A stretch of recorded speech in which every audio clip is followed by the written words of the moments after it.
ایک خاتون جب بھی اپنے شوہر کو پسند کا کھانا لاتی تو شوہر کہتا اچھا ہے لیکن میری ماں اس سے بہتر پکاتی ہے۔ بیوی شوہر کو مسکرا کر دیکھتی اور چلی جاتی، اور جب بھی بیوی اچھا پرفیوم لگاتی وہ اس سے کہتا کمال ہے، میری ماں کی خوشبو کی طرح ہے۔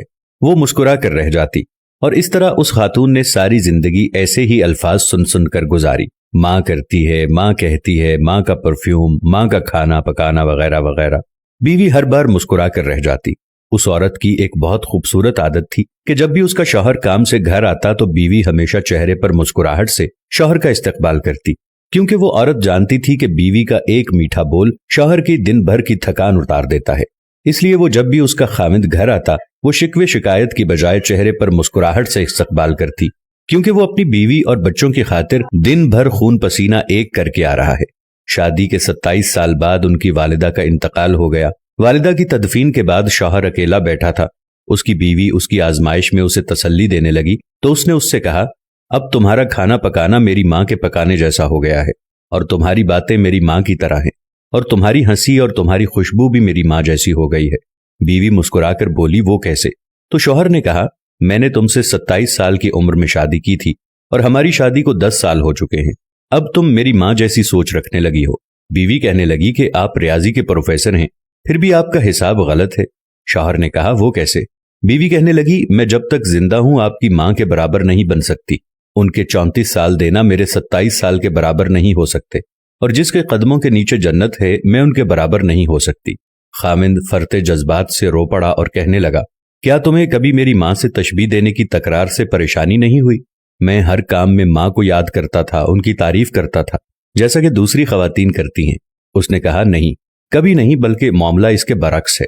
خاوند نے کہا کہ وہ کون سی باتیں ہیں جو تم تمنا کرتی رہی اور میں تم سے پوچھ نہ سکا؟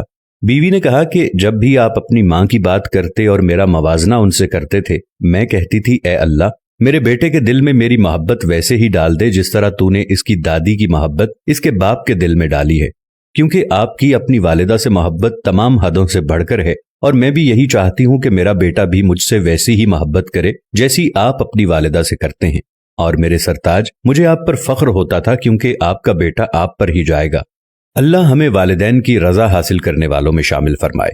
اگر آج کی بہو یہ بات سمجھ لے، یہ گر سیکھ لے تو بڑھاپے میں پرسکون رہے گی۔ آج کسی کے بیٹے پر قبضہ جمانے کی کوشش کل اپنے بیٹے کو ہاتھوں سے نکال دے گی، کیونکہ یہ دنیا مکافات عمل کا نام ہے۔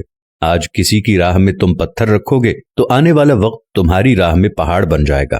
مائیں راتوں کو جاگ کر بچوں کے لیے اپنا آرام سب کچھ قربان کر دیتی ہیں، اور باپ اپنے بیٹے اور اس کی ماں کے اخراجات پورے کرنے کے لیے دن بھر محنت و مزدوری کرتا ہے۔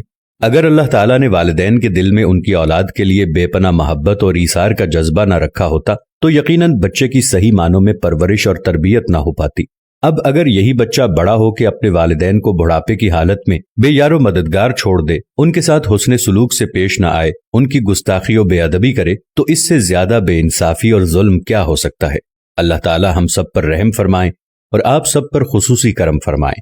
جن کے والدین زندہ ہیں ان کو اللہ لمبی عمر عطا فرمائے۔